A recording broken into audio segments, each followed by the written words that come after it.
All right, we have Tea Garden from Capstone Games. Here is your design team. The sharp peaks of the mountains of Yunnan have begun to turn green with peculiar plant. Whispers speak of its miraculous properties, capable of mending the body and invigorating the soul. No wonder its cultivation is spreading like wildfire to other provinces. So this is a game about harvesting tea and building a deck. It is 2 to 4 players, 14 and up, 90 minutes. So let's go ahead and get inside of here and show you all the inner workings. Alrighty, so we have us the rule book. I will say I wasn't overly a fan of this particular rule book. It kind of was just worded weird and laid out weird, but if you are interested in how this plays, I'll include a link up above to where I will show you all of that. So, because I think my big issue with it is there was a lot of words and not enough illustrations of examples of certain things. So there is the rule book, there's the important terms, and then a fun thing on the back. So let's go ahead and start with the player pieces. We, of course, will go to green.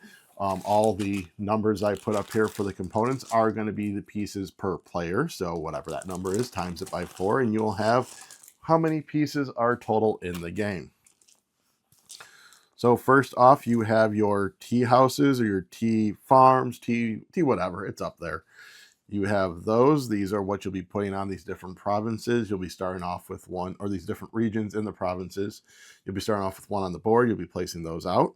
You have these workers. There's a couple different places for those on the board that I'll show you in that how to play. There's your ship token. There is your score token, and there's one extra worker. All right, so those are the player pieces. And so they are in green, in yellow, in reddish, and in blue. All right, now we're going to go ahead and we have the main board of the game. So a couple different things on here. This is the tea studies. This is the emperor track, your score track, round track. This is where cups are going to go for the different provinces. This shows how many for the player count. You start here, go around. This is where bonus tokens go, victory points, but these are spots for the different little pagoda things that come on here. This is the market for cards on that row. Next, you have some player boards. So the player boards are all the same layout, just with different illustrations on them, nothing on the back, except slightly different graphics. So, but this is going to show the strength of the different teas, some of your free actions or bonuses you have. This is where the rest of those tea houses go, and top of there, these are where you're going to be playing your actions and spending more to take that action. So there's those. This is just a big bag of tea.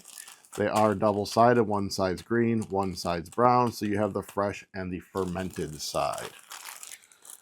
Then we'll go ahead and grab this other little baggie. So these are cup tokens and your round tracker token.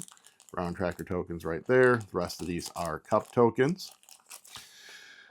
And there's a couple random scroll tokens there, which is a little annoying that they didn't all fit into the location they have for the scroll tokens. So let's go ahead and we'll start off with all of the cards first and then get into the last little bit of tokens. So let's get all of these cards out here. So let's go ahead and start with these cards. So you have your player aids.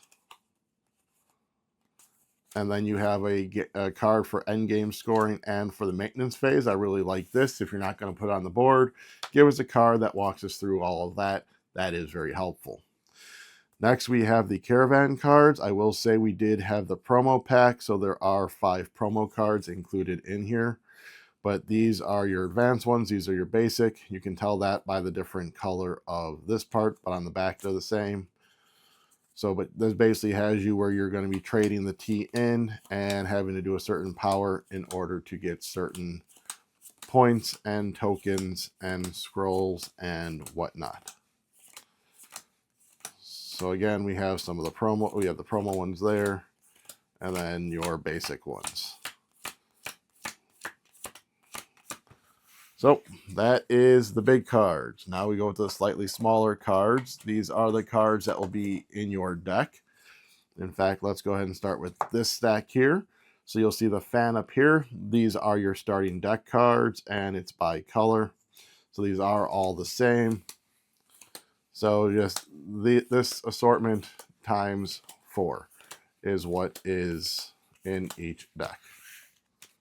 Or the cards, I should say. Each deck obviously has the same cards. All right.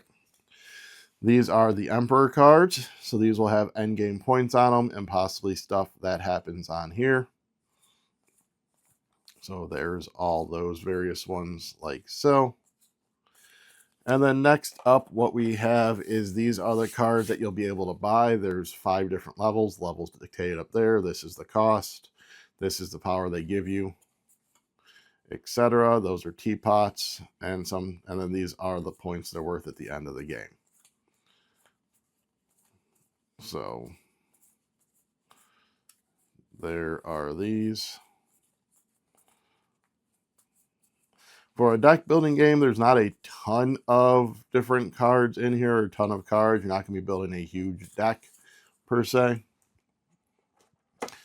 All right, now for the tokens. So I'm not going to get all these tokens out. So these tokens are your Emperor tokens. This whole row right here is them.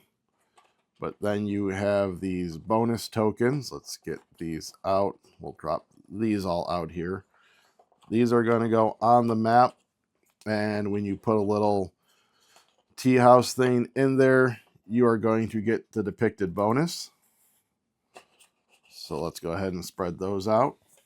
So there are the different bonus tiles. Then you have a few different types of scrolls. Let's see if I can just get out a couple of different ones. So you have, and then one more. There we go. So you have a various amount of each of these. These are the scrolls that are on the bottom of there that didn't quite fit. So these basically increase the strength if you spend those scrolls. This allows you to do the secondary action twice. And then this is a teapot of your choosing. So again, 2 of them don't fit. That could be based on like manufacturing. Sometimes things do end up a little thicker. There's a little variance in there. So that may be the reason why. It is just slightly annoying from a game stand or from a storage standpoint. That is the first player marker. And then the last thing we have are these cup tiles. So these will be on the board and you'll be grabbing them and you're going to be trying to match up the colored sides for endgame scoring, but they have varieties of different abilities on them, and basically if you get a cup token between 2 of them, you can discard it to do either action. Those are the other way for some reason. So as you can see, quite a lot of different ones here. But that is what is inside Tea Garden. Again, there was a link earlier and there is a link down below if you want to see what or how to play this game. Now that you've seen all the components, also down there is where you can go ahead and like, subscribe, comment, share, ring the bell. Also a link to Miniature Market for your game purchasing needs. If you use our link, we do get a portion of those sales back to the channel to help fund our videos. Alrighty, so go and have a nice cuppa.